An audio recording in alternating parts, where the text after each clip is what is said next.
하나님 말씀 보시겠습니다. 잠언서 4장 23절로 27절까지입니다. 우리 한 목소리로 우리 합독하도록 하겠습니다.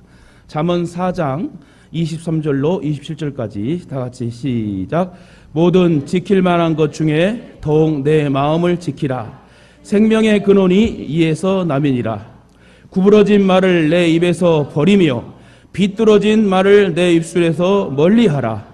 내 눈은 바로 보며 내 눈꺼풀은 내 앞을 곱게 살펴 내 발이 행할 길을 평탄하게 하며 내 모든 길을 든든히 하라.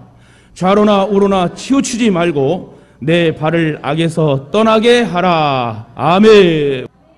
우리의 마음 정신만 지키면 어떠한 어려움이 와도 하나님 우리를 이기게 하시고 강한 믿음으로 인도하여 줄 줄 믿습니다. 마음이란 단어를 국어사전에 한번 잠깐 살펴보니 마음은 감정이나 생각, 기억 따위가 깃들이거나 생겨나는 곳이 마음이랍니다. 다시 말해 드릴게요. 국어사전에 마음이란 기본적 의미가 마음은 감정이나 생각, 기억 따위가 깃들이거나 생겨나는 곳. 인간의 마음은 하나님이 주신 은혜의 선물이요 축복의 통로입니다. 하나님께서 인간을 창조하실 때 하나님의 형상으로 우리를 창조하셨습니다. 하나님의 형상은 곧 하나님의 마음이요 하나님의 인격을 의미하죠. 그래서 하나님 인간에게 하나님의 마음을 주셨다는 거예요. 다시 말해 우리 안에 내 안에 하나님의 마음이 있다는 겁니다. 또한 에덴 동산에서 우리와 함께 행복한 삶을 살기를 원하셨어요. 그러나 불순종으로 인하여 사단의 유혹에 넘어간 인간은 하나님의 마음을 상실했습니다. 이것이 바로 인간의 비극의 원천이고 출발이게 됐죠. 하나님을 떠난 인간, 타락한 인간의 마음을 이렇게 성경은 표현해요. 창세기 6장 5, 6절에 보니 여호와께서 사람의 죄악이 세상에 관영함과 그 마음의 생각의 모든 계획이 항상 악할 뿌림을 보시고 땅 위에 사람 지으셨음을 한탄하사 마음에 근심하시고. 하나님의 근심하셨대요. 하나님 마음에 근심하신 이유가 뭡니까? 사람들의 마음이 너무 악하다는 거예요. 처음에 창조할 때 하나님의 마음을 주셨는데 그 마음을 상실해서 죄악의 관영함과 하나님 마음을 근심케 하는 삶을 사니 하나님이 한탄하셨다 말씀하십니다. 이처럼 하나님의 품을 떠난 인간의 마음과 계획은 항상 악했습니다. 인간의 마음처럼 부패하고 거짓된 것은 없다고 그래요. 온갖 악한 것이 마음속에 다 들어있습니다. 열길 물속은 그래서 알아도 사람의 마음 한 가지는 모른다고 그래요. 진짜 겉모습 보고 판단하지 못해요. 겉모습 보고 판단하고 믿게 되면 다 좌초하고 맙니다. 진짜 순하게 생기고 착하게 생겨도요. 그 속의 마음은 아무도 모른다는 거예요. 그래서 항상 하나님은 뭐라고 말씀하십니까? 나는 외모로 판단하지 않는다. 너희들도 외모로 판단하지 말고 취하지 말라. 나 여호와는 중심을 보느니라.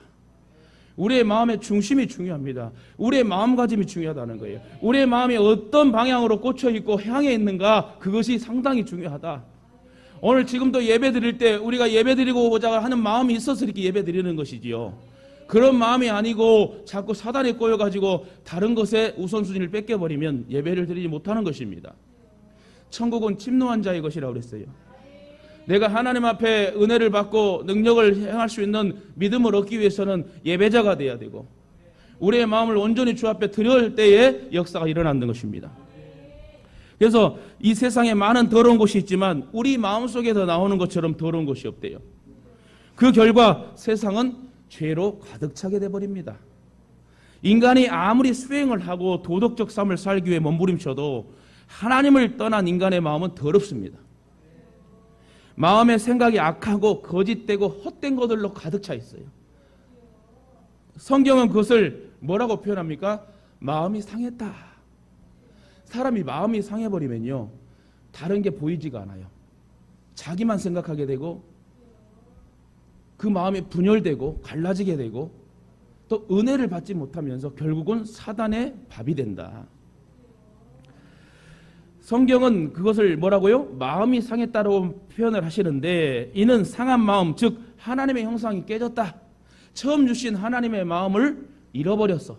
그래서 악한 마음으로 바뀌게 됩니다. 예수님이 이 땅에 오신 이유가 있어요. 그 이유가 무엇일까요? 그것은 깨어진 하나님의 형상을 다시 회복시키는 거예요. 죄로 불순종으로 악한 마음으로 단절됐던 하나님의 마음의 근심 속과 우리의 그 죄인의 상황 속에서 중보자 역할로 우리와 하나님을 이끌고 연결해주는 그런 마음을 주시기 위해서, 그런 사랑을 주시기 위해서 예수님은 이 땅에 오셨다. 그래서 예수님이 오시지 않았으면 우리는 죄로 인하여 세상의 관영함과 죄의 관영함으로 인하여 우리는 100% 지옥 갈 수밖에 없습니다. 그러나 예수 그리스도로 말미암아 우리는 구원을 받게 되고, 여러분 원죄에서 탈피하게 되고, 우리가 하나님 앞에 천국을 사모하며 나아갈 수 있는 것입니다. 마가복음 7장 21절 보니까 속에서 곧 사람의 마음에서 나오는 것은 악한 생각 곧 음란과 도둑질과 살인과 간음과 탐욕과 악독과 속임과 음탕과 질투와 비방과 교만과 우매함이니 이 모든 악한 것이 다 속에서 나와서 사람을 더럽게 하느니라.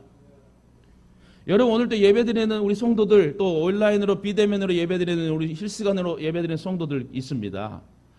우리 모두가 예배를 드릴 때에 진짜 하나님을 사랑하는 마음 가지고 정말 소지된 청소된 깨끗한 마음으로 하나님을 예배하는 자가 있을 것입니다. 그렇게 예배 드려야 되지요. 그러나 뭔가 여러분 꽂혀 있고 문제가 있는 사람은 예배를 드려도 성전에 앉아 있어도 딴 생각을 하게 됩니다. 그럴 때 순간 사단 마귀는 우리의 마음을 빼앗아가 버리는 거지요. 이처럼 사람의 마음속에 있는 모든 문제가 분출되어서 이웃을 괴롭히고 자기 인생도 망하게 하는 것입니다. 때론 환경이 나빠서, 이웃과 관계가 나빠서 우리가 고통을 당한다고 하지만 내 마음속에 있는 문제가 밖으로 나와서 나의 인생을 더럽게 하는 거예요. 그래서 여러분 오늘 내 마음이 그리 중요합니다. 하나님이 주신 그 마음을 다시 회복해야 되고, 하나님 주신 마음을 가지고 나아갈 때 여러분 화평과 평강이 넘치게 되는 거예요. 그리고 성공의 지름길로 걸어갈 수 있다는 것입니다. 그래서 오늘 본문의 잠언 4장 23절 모든 지킬 만한 것 중에 네 마음을 지키라. 생명의 근원이 이에서 나오니라. 다시 말해 이 말은요, 우리가 살 수 있는 길은 마음을 지키는 거래요. 그리고 생명이 보존이란 건 천국을 말하는 거예요. 우리가 천국을 들어갈 수 있는 것은 끝까지 성화의 삶을 살면서 하나님의 주신 처음의 마음을 회복하라. 그렇습니다. 생명의 근원이 마음에서 나오는데 마음을 잘 지켜서 더러운 마음이 되지 않도록 방어하는 것은, 예방하는 것은 상당히 중요합니다. 마음이 건강해야 육신도 건강하고 영적 생활도 건강해집니다. 잠언 17장 22절에 마음의 즐거움은 양약이라도 심령의 근심은 뼈를 마르게 하느니라. 여러분 솔직하게 우리 인간들의 연약함이 뭡니까? 문제가 생기면은 그 문제 때문에 멍하게 되고 번아웃 상태에 빠지게 됩니다.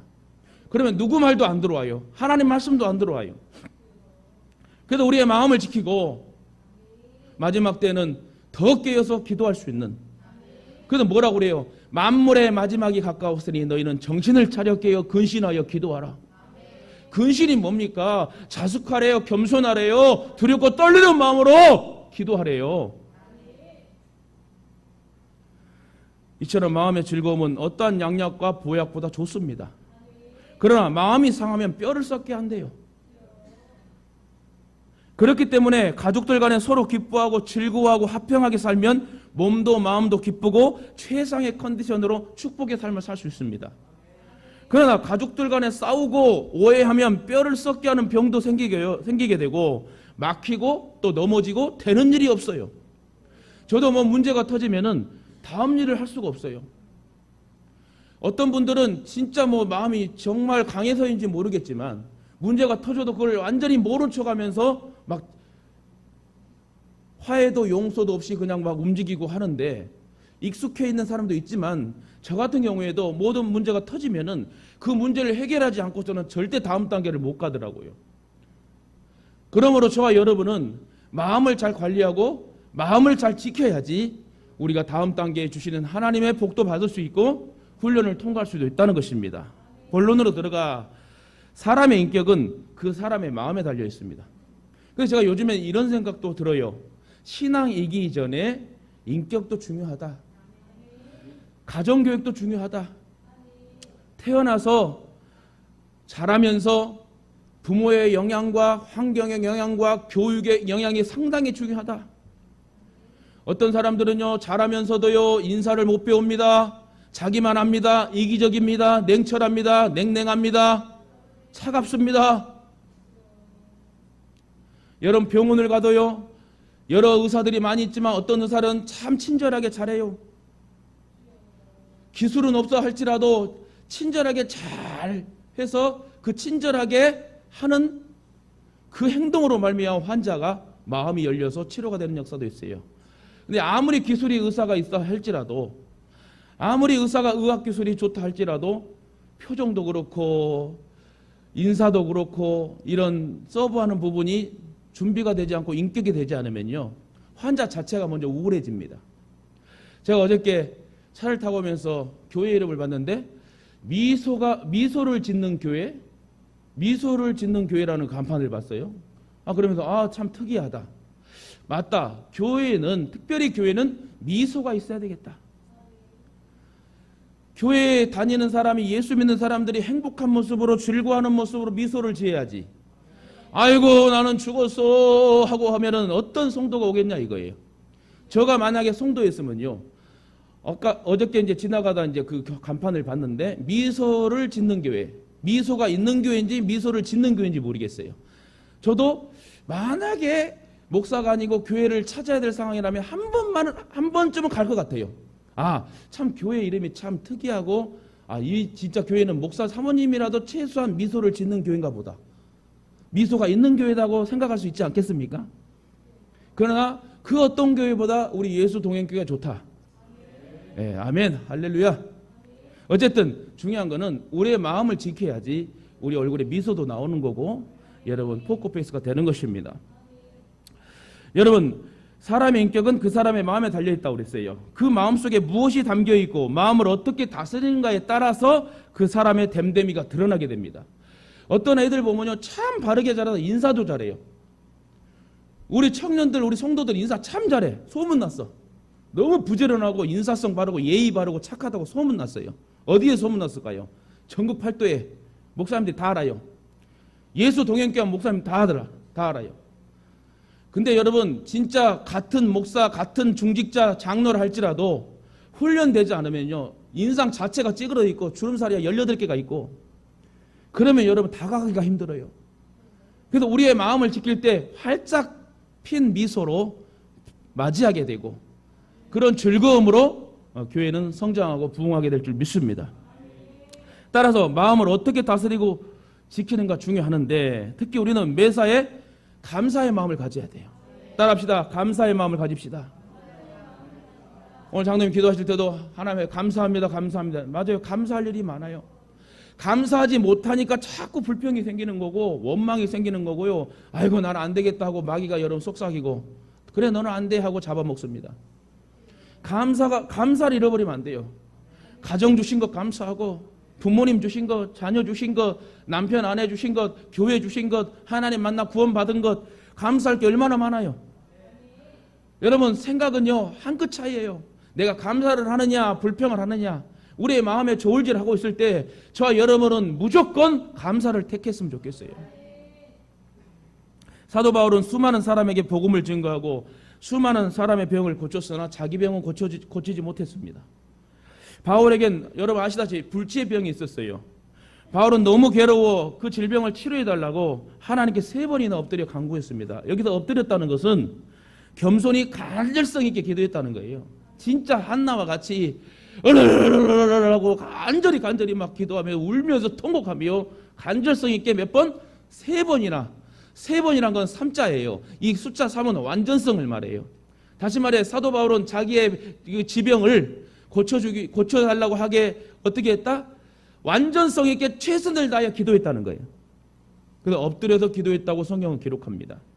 그러나 어떻게 했어요? 하나님께서 고쳐주었습니까? 안 고쳐주셨어요. 어떻게 응답하셨습니까? 고린도후서 12장 7절로 보니 여러 계시를 받은 것이 지극히 크므로 너무 자만하지 않게 하시려고 내 육체의 가시 곧 사단의 사자를 주셨으니 이는 나를 쳐서 너무 자만하지 않게 하려 하심이라. 이것이 내게서 떠나가기 위하여 내가 3번 주께 간구하였더니 나에게 이르시기를 내 은혜가 내게 족하도다. 이는 내 능력이 약한 데서 온전하여짐이라 하신지라. 그러므로 도리어 크게 기뻐함으로 나의 여러 악한 것들에 대하여 자랑하리니 이는 그리스도의 능력이 내게 머물게 하려 함이라. 나의 여러 가지 약한 것들, 악한 것들이 아니에요. 잘못 들렸습니다. 약한 것들에 대하여 자랑하리니. 다시 말해 여러분, 약할 때 강함 대신에라는 찬양이 있듯이 오히려 우리의 약함이 하나님의 영광을 드러낼 강함이 될 수 있다는 거예요. 그렇습니다. 사도 바울은 하나님의 위대한 종이지만 기도를 들어주지 아니하시고 병의 이름은 모르는데 아주 고통스러운 병이었다고 그러고, 연구학자 신학자들은 안질이었다, 뭐 별 이제 병명을 얘기해서 들어대는데 어쨌든 정확한 병은 모릅니다. 여러분, 그래서 하나님 앞에 사도 바울은 3번이나 완전성 있게 간절히 기도했는데 하나님은 응답을 어떻게 하셨다고요? 네가 너무 하나님의 은혜를 많이 받은 사람이므로 교만해질 수 있겠다. 고로 교만해지면 모든 걸 다 잃어버리니까 매사에 겸손하게 하기 위해서 이 병이 몸에 너에게 붙어 있어야 된다. 좀 친절하게 여러분을 말씀드렸습니다. 더 구체적으로 뭐라고요? 네가 더 겸손하게 영광을 드러내기 위하여 그 질병은 너 몸에 붙어 있어야 된다. 이것은 하나님이 사도 바울에게 주신 병이에요. 왜요? 하나님의 영광의 이름을 드러내기 위해 했기 때문에. 그렇습니다. 이처럼 하나님은 사도 바울에게 네가 병이 있어서 내 약함을 알아야 낮아지고 낮아져서 하나님께 기도해야 된다. 그래야 내가 너에게 은혜를 줄 수 있다. 네가 한다고 하면 나는 줄 수 없다. 그러나 네가 못한다고 하면 내가 너에게 줄 수 있고 난 역사를 일으킬 수 있다. 사도 바울은 하나님의 응답을 깨닫고 불평하고 원망하지 않았습니다. 오히려 병든 것을 기쁘게 생각하고 자기의 약점의 병을 깨닫고 이 약점을 통하여 하나님의 강점을 드러내야 되겠다. 그러면서 그 일생을 복음의 용사로 일평생 헌신하다가 목이 잘려 순교를 당합니다. 이처럼 감사하는 사람이 하나님의 더 크신 은혜를 체험하게 될 줄 믿습니다. 솔직히 오늘 여러분 너무 힘든 상황이에요. 진짜 2,000명 넘게 막 나오고 지금 너무 불안한 그 시대에 살고 있으면서 이렇게 태어나서 여러분도 저와 같이 느낄 겁니다만은 이런 재난의 상황이 올 줄 누가 어떻게 알았겠습니까? 전 세계적으로 여러분 이스라엘은 4차까지 맞았대요, 백신을. 우리도 여러분 그래도 다행히 이렇게 2차까지 맞고 이렇게 하고 있는데 진짜 후진국의 나라들은 백신도 없어갖고 그냥 다 죽고 어려움을 당하고 있어요. 수많은 사람이 죽고 있습니다. 지금 계시록의 상황이 지금 하나하나씩 맞아가고 있고 지금 마지막 때가 온 것 같습니다. 근데 여러분 마태복음 7장에 뭐라고 27절에 뭐라고 그럽니까? 나더러 주여 주여 하는 자마다 다 천국에 들어갈 것이 아니요 다만 하나님 말씀의 뜻대로 행하는 자라야 천국에 들어갈 것이니라. 우리 한번 따라할까요? 마지막 때일수록 신앙을 지킵시다. 어려울 때일수록 마음을 지킵시다.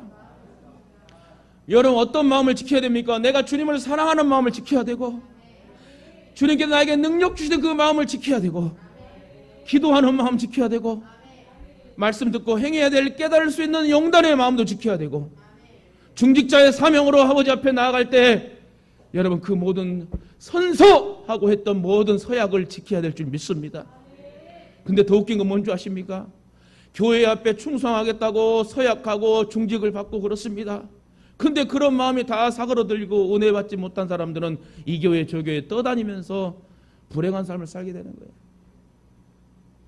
요즘 우리 교회가요 이 어려운 상황에서도 한 사람도 떠나지 않고 하나하나 들어온다고 좋은 소문이 나가 있고 부러워합니다. 사실 우리 여러 오시다 보시면 교회 간판들이 지금 많이 없어지고 있어요. 상가들도 많이 없어지지만 교회 간판들도 없어지고 있어요. 그것은 교회가 없어졌다는 거예요. 중대형 교회도 지금 10%가 나와야 되는데 나오라 해도 나오지 않는데요. 그래도 우리 교회는 하나님의 은혜로 지금 성장하고 있고 1개월이건 2개월이건 3개월이건 온라인 예배를 드려도 한결같이 우리 교회를 사랑하여 소속감을 가지고 믿음을 지키는 저와 여러분에게 하나님 놀라운 은혜로 역사할 줄 믿습니다. 저는 저와 여러분이 개척해서 이 교회를 세웠다고 그렇게 말씀드리는 것이 아니라 요즘 이런 생각이 들어요. 소아시아 7교회 중에 2교회만 책망받지 않고 칭찬받았어요. 어떤 교회죠? 서만화 교회와 필라델피아 교회예요. 그래서 저는 우리 예수 동행교회가 이렇게 믿음으로 성장하는 모습을 보고 믿음을 지키는 이 열정을 보고 필라델피아나 서문학 교회 그런 교회의 부류의 교회가 우리 교회다라고 저는 자부합니다.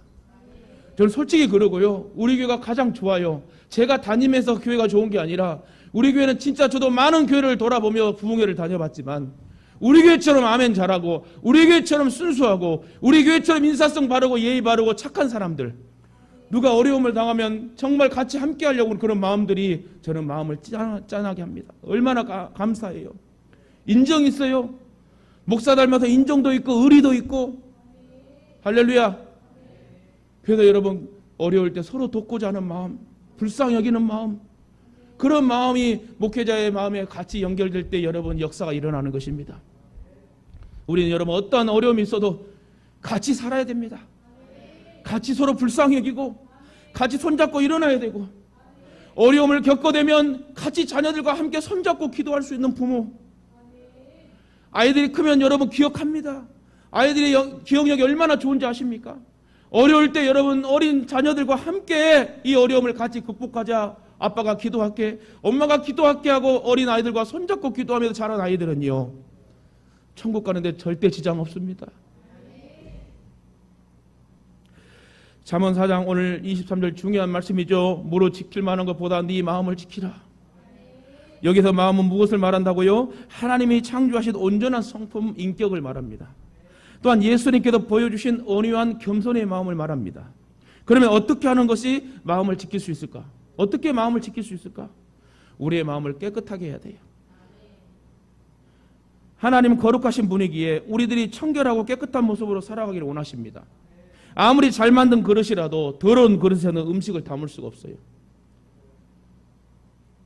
사실 우리의 마음이 더럽고 부패해 있으면 하나님 임재하실 수 없다는 것입니다. 아무리 금그릇 금접시에다가 맛있는 것을 담다 해도 그 그릇이 설거지가 되지 않고 더러우면 여러분 그 그릇에 담지 않을 것입니다. 그러나 질그릇같이 연약한 1,000원짜리 밥그릇이라도 깨끗하게 윤기관에게 설거지가 되어 있는 밥그릇이라면 거기다 밥을 담고 맛있게 먹을 수 있을 것입니다. 마찬가지로 우리의 마음이 더럽고 부패해 있으면 절대로 하나님은 거주하지 못해요. 하나님이 임재하고 거주하실 수 있도록 내 마음을 깨끗하게 소지하시길 주님의 이름으로 부탁드립니다. 따라서 우리는 항상 청결한 양심을 가지고 하나님 앞에 서기 위하여 발버둥치고 몸부림쳐야 돼요. 그러기 위해서는 죄에 대해서 민감해야 됩니다. 즉 하나님의 징계를 두려워하며 피 흘리기까지 죄와 싸우라는 거예요. 안타깝게도 우리는 종종 죄를 짓고도 회개하면 되지라고 쉽게 생각해요. 그러나 성경에 언급하듯이 죄의 삭은 사망이라고 말합니다. 여러분 잘 들어보십시오. 못을 받고 나면 뽑아도 흔적이 남듯이 우리들이 죄를 짓고 나면 그 결과가 흔적으로 남습니다. 이해 가십니까? 못을 박으면 흔적이 남아요, 안 남아요? 남습니다.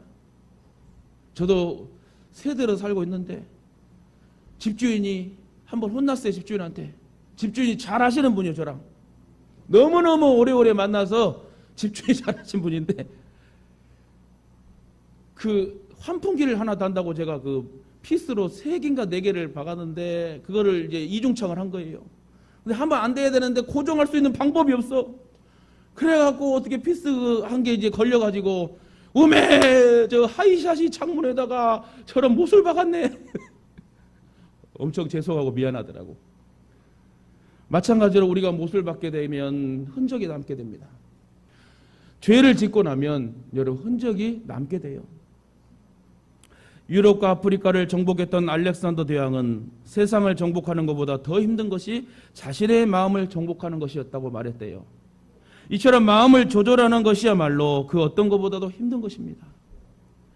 오늘날 많은 사람들이 겉으로 보이는 외적인 요소들은 신경 쓰고 청소하지만 보이지 않는 마음을 청소하는 데는 별로 신경 쓰지 않는다.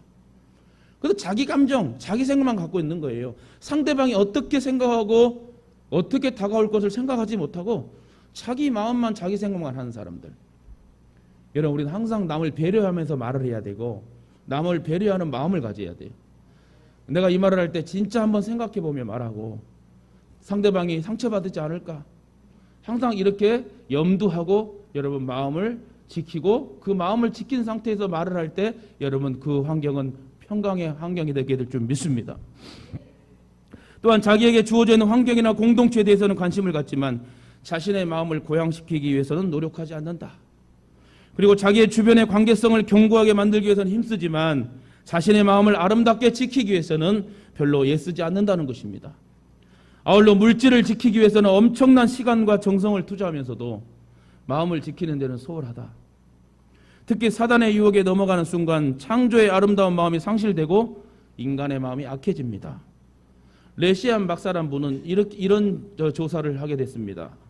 악성 종양에 걸린 사람들의 생활을 연구하여 몇 가지 공통점을 발견했대요. 여러분 중요한 것입니다. 실제적인 의학적 조사예요. 뭐라고요? 악성 종양에 걸린, 다시 말해 암에 걸린 사람들의 생활을 연구하여 몇 가지 공통점을 발표를 했는데, 첫째, 몸에 악한 암이 걸린 사람을 조사해 보니까 첫째, 병이 나기 전에 가까운 대인 관계에서 상처와 큰 상실이 있었다예요. 예를 들어 자식이나 배우자를 잃었을 때 암이 발생했다는 거예요. 즉 사랑하는 남편, 아내, 자식, 부모를 보내고 상실의 마음이 치료받지 못하고 있으면 그것이 암을 유발하게 한대요. 그러니까 여러분 스트레스 받으면 안 되겠죠. 사랑하는 사람을 또 떠나보내면 우리가 기쁨으로 보내드리고 이렇게 해야 되는데, 아이고 우리 엄마가 돌아가셨어, 우리 아빠가 돌아가셨어, 내 자녀가 죽었어 이러면서 사랑하는 사람 보내고 나서 계속 마음에 우울이 생기면 그게 암이 생긴다는 거예요. 두 번째, 화가 났을 때 분노를 잘 처리하지 못하는 성격적인 경향이 있대요. 화가 났으면 화를 풀어야 되는데 꽁 하니 절대로 풀지 않아요. 여러분 화나면 꼭 풀어야 돼요. 서로가. 성경에도 그 전날 하루를 넘지 말으라고 그랬어요. 분을 여러분 다 해소를 하라고 성경은 말합니다. 그러면 화를 어떻게 풉니까? 용서할 수밖에 없어요. 상대방을 용서할 수밖에 없어요. 하나님 앞에 회개하고 용서하면 화가 풀리는데, 용서하라고 아무리 부탁해도 용서하지 않는 사람들, 용서해야지 여러분 하나가 되는 것이고 풀리는 거예요. 너 두고 봐, 언젠가 내가 너에게 갚아주리라, 똑같이 할 거야, 뭐 이런 마음을 갖게 되면 용서가 아니라는 거지요. 그것이 오히려 자기에게 화가 되어서 더 악한 암이 생길 수 있다는 것을 조사에 나왔답니다. 즉 지나치게 내성적이어서 화를 속으로만 삭히고 겉으로는 태연한 척하는 사람이 암에 걸릴 확률이 높다. 여러분 화나도 표현을 하세요. 표현한다는 걸 따다다 하라는 게 아니라 풀어야 된다는 거예요. 아, 저 상대방이 나에게 뭐라 했으니까 나는 꽁 하고 있어야지, 이거를 꼭 갖고 있잖아요. 그러면 그것이 암이 된다는 거예요. 세 번째, 어릴 때 부모님과의 관계에서 해결되지 않는 긴장이 있는 경우도 그렇대요. 자신도 모르게 어릴 때 자라면서 부모님과의 관계가 나쁘고 부모님에 대한 원망과 시기가 꽉 들어차 있는 사람은 그것이 마음의 응어리가 돼가지고 암이 걸린대요. 그러므로 마음의 자세는 건강뿐만 아니라 행복하고 참된 기쁨과 평안을 갖고 사는 삶에도 큰 영향을 미치게 되는 것을 여러분 아시길 바랍니다. 그래서 여러분 부모도 자녀에게 잘해야 되고 자녀도 부모에게 잘해야 돼요. 그래서 서로 여러분 상처를 주면 안 돼. 서로 스크래치 나게 되면 안 되고, 혹시 상처를 주면 여러분 연고를 발라주듯이 서로 화해하고 화합해야 됩니다. 절대 여러분 상대방을 미워하거나 용서를 하지 않는다면 진짜 그것이 암에 걸릴 확률이 많다. 그런데 예수님은 산상수훈에서 심령이 가난한 자가 복이 있나니 천국이 저희 것이라. 마음이 청결한 자는 복이 있나니 저희가 하나님을 볼 수 있다고 말씀하셨습니다. 여기서 마음이 청결하다는 의미는 분열되지 않는 하나의 마음, 순수한 마음을 말해요. 두 마음을 가지고 있는 자는 하나님을 볼 수 없습니다. 오늘도 여러분 한 마음을 가지고 오늘 말씀을 듣고 내가 은혜 받아야지, 내가 이 말씀을 듣고 일어나야지, 내가 이 말씀을 듣고 한 마음을 가지고 주님을 사랑해야지, 내가 한 주간 능력 있는 정말 성화의 삶을 살아야지, 정말 진짜 마음을 잘 지켜야 되겠다, 이런 마음을 가지고 예배 드리게 되면 하나님은 은혜를 주셔요. 사실 하나님을 볼 수 있다는 건 최고의 복입니다. 그래서 어떤 사람은 꿈에서 예수님이 나를 만나러 오셨다 해서 너무 그런 걸 얘기하는 사람도 있고 그래요. 그러니까 그거는 뭡니까? 그만큼 하나님을 본다는 거는 얼마나 여러분 축복입니까? 근데 하나님 볼 수 있대요. 그것은 우리의 마음이 청결할 때. 인간의 불행은 창조주이시고 구원자이신 하나님을 만나지 못했기 때문에 그래요. 뭐라고요? 인간의 불행은 하나님을 만나지 못했기 때문에 불행한 거예요. 그러나 저와 여러분은 순수한 마음과 믿음으로 하나님을 만날 수 있기를 주님의 이름으로 축원합니다. 사람의 마음이 둘로 갈라지면 능력은 그만큼 줄어듭니다. 마음이 또 4개로 갈라지면 4분의 1로 여러분 약화되죠. 그것이 또 10개로, 마음이 10개로 갈라지면 10분의 1로 마음이 갈라지는 것. 그것이 바로 불안과 염려와 근심이다. 자, 여러분의 마음이요, 단순해야 돼요. 복잡하지 마세요. 예민하지 마세요. 예민한 사람이 왜 예민한 줄 아세요? 과거의 모든 것들 다 끄집어내. 그래서 누가 말하면은, 아, 내가 과거 이런 일로 연결되네 하고 또 연결지요. 그리고 상처받아. 그러지 말란 말이에요. 과감하게 잊어버리고, 여러분, 그런 털털한, 소탕한 그런 마음을 가지고 여러분 나아갈 때 병이 걸리지 않습니다. 고로 깨끗한 마음은 하나님의 마음이요, 비어있는 마음을 말하는 거예요. 근데 염려란 단어의 원어적 의미는 마음이 나누어진다. 마음이 갈라지고 나누어져서 결국 마음의 모든 기능을 잃어버린 경우 그것을 의학적으로 정신분열증, 조현병이라고 얘기합니다. 즉 내 욕심과 내 의지를 내려놓을 때 하나님 우리를 만져주시고 건강하게도 살 수 있다. 아직도 우리 안에 없어져야 할 쓸모없는 것들이 많이 있지는 않습니까? 그냥 버려도 될 것, 생각하지 않아도 될 것들이 우리 마음에 막 갈라지고 그러지 않습니까? 여러분, 예를 들어서 남녀가 서로 한 남자 한 여자를 사랑하는 마음을 가지고 해야 되는데 마음이 2개로 3개로 갈라지면 양다리 쓰리다리가 되는 거예요. 여러분, 쉽죠? 표현 잘했죠? 다시 말해, 우리의 마음이 갈라지면, 하나님을 향한 사랑하는 마음이 갈라지면 분명히 여러분 세상적인 그런 여러분 마음으로 우리가 혼란이 오게 된다는 것입니다. 아직도 내 마음에 두 마음을 품고 있지는 않습니까? 이 시간 주님의 십자가 보혈의 능력으로 깨끗하게 제거할 수 있기를 주님의 이름으로 축원합니다. 오늘 여러분 찬송가 아까 270 몇 장이 있잖아요. 마음에 가득한 의심을 깨치고 지극히 화평한 마음으로 어린 양 예수를 찬양하자. 여러분, 길가에 뿌려진 마음의 사람에 대해 주님은 비유하시기를, 말씀을 듣고 깨닫지 못할 때 악한 자가 그 마음에 뿌리운 것을 빼앗아 간다고 말씀합니다. 씨 뿌리는 비유에서 이는 마귀가 들은 말씀을 빼앗아 구원 얻지 못하게 하려고 공작하는 거예요. 다시 말해 사탄 마귀는 사람들의 마음을 교란시켜 하나님의 말씀을 빼앗아 간다는 겁니다. 하나님의 말씀을 듣지 않고 귀 막고 살 때 어떻게 되겠습니까? 그 마음은 사탄이 지배하는 마음이 된다는 거예요. 그래서 사람들이 이기적이게 되고 악해진다. 근데 하나님 말씀이 들어간 사람은요, 온유와 사랑으로 하나가 되는 거예요. 여러분, 왜 그러면 이기적이고 악해진다고요? 그들에게 하나님 말씀이 없기 때문에 그래요. 둘로 갈라진 마음으로 하나님 말씀을 어떻게 들을 수 있겠습니까? 성과 악, 참과 거짓을 구분하지 못합니다. 말씀을 듣지 못하면. 그래서 오늘 많은 사람들이 악한 길로 가고 있으면서도 그것이 악인지를 모르고 자신의 행위에 대해서 반성이나 회개 없이 이기적으로 살아가는 거예요. 그러면 많은 사람들이 왜 하나님 말씀을 또 듣기 싫어할까요? 그들의 마음이 굳어있기 때문에 그래요. 길가와 같은 마음이란 굳어진 마음, 딱딱한 마음을 말합니다.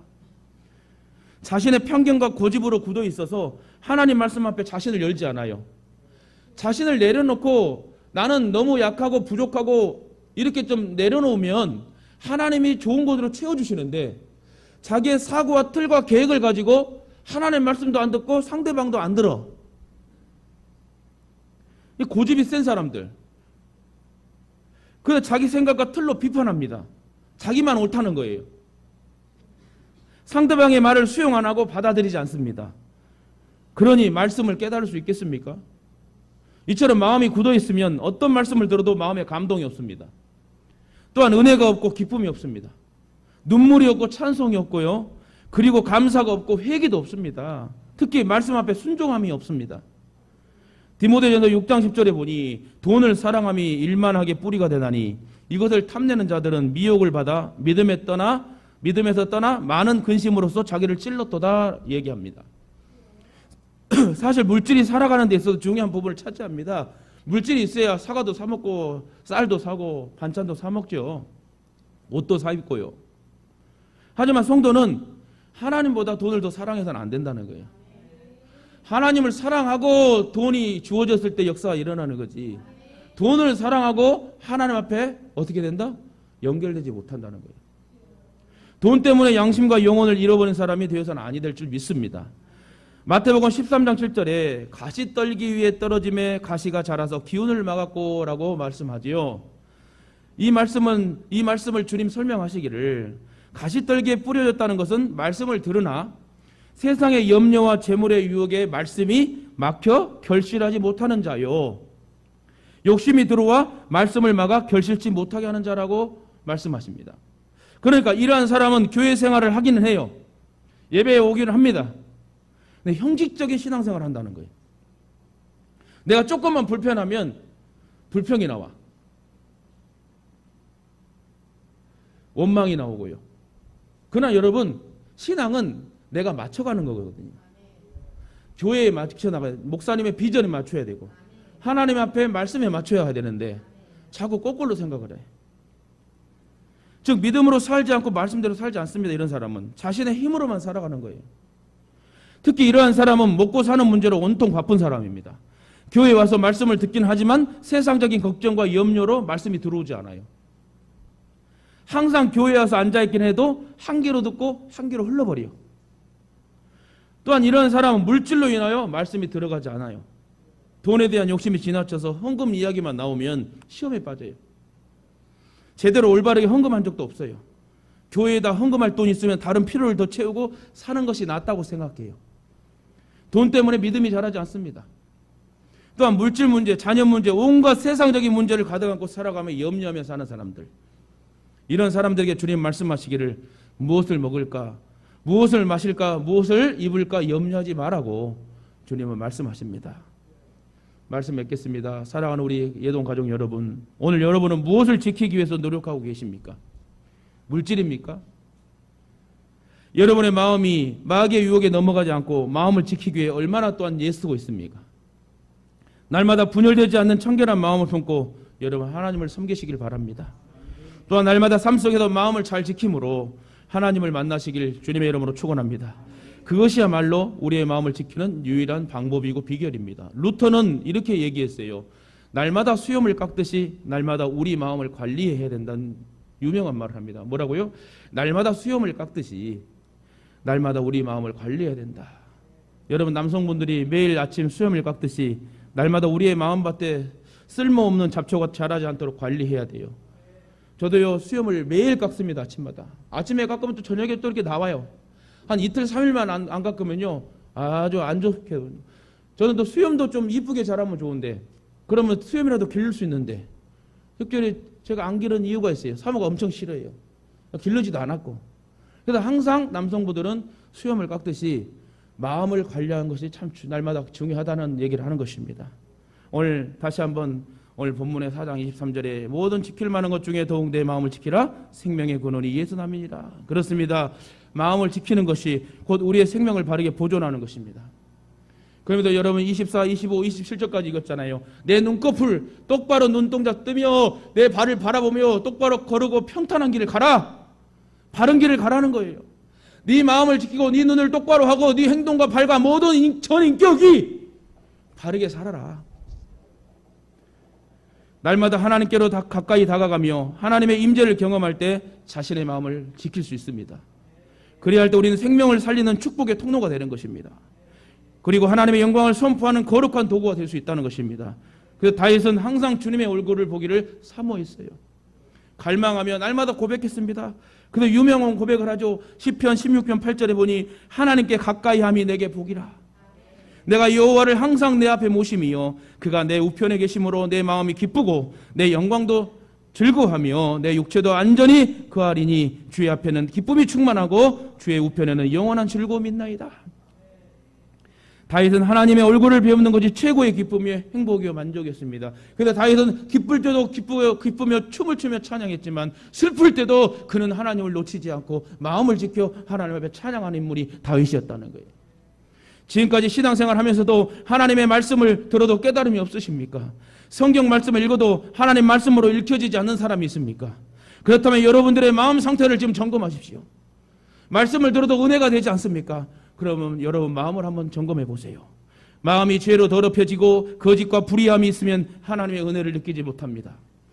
두 마음을 품고 세상과 교회를 양다리 걸치면 하나님의 사랑을 경험하지 못합니다. 마음이 갈라지지 않고 순수하고 청결한 마음을 가진 자는 하나님을 날마다 만나는 은혜와 행복을 누리게 될 줄 믿습니다. 메마른 가지는 딱딱합니다. 마찬가지로 죽은 사람은 얼굴도 표정도 몸도 차갑고 모두 굳어 있습니다. 그러나 살아있는 사람은 살결이 따뜻하고 부드럽습니다.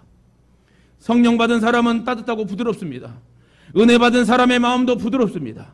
이렇게 부드러운 마음에 은혜의 단비가 내리면 진실로 좋은 땅이 되어서 많은 결실을 맺게 될 줄 믿습니다. 저와 여러분의 성령의 마음, 능력의 마음, 부드러운 마음이 되어서 저와 여러분의 마음을 또 잘 지켜서 굳은 마음을 성령의 쟁기로 갈고 우리 마음에 더러운 찢기와 돌들을 제거하고 뿌리를 깊이 내리시길 축원합니다. 가시떨기를 제거하시길 바랍니다. 내 마음의 불안과 염려와 근심을 제거하시길 바랍니다. 내 마음에 믿음 없는 여러분 연약함을 제거하시길 바랍니다. 내 마음에 역사하는 이 사단의 공작을 제거하시길 바랍니다. 내 마음의 고독, 불안, 초조의 염려 모든 것들의 사항을 여러분 가감하게 예수 이름으로 제거하시길 바랍니다. 그래야만 성령의 능력과 말씀의 비를 통하여 성령의 단비를 통하여서 부드러운 마음으로 씨앗을 뿌려 30배, 60배, 100배의 결실을 맺어 간증하는 이술이 되게 할 줄 믿습니다.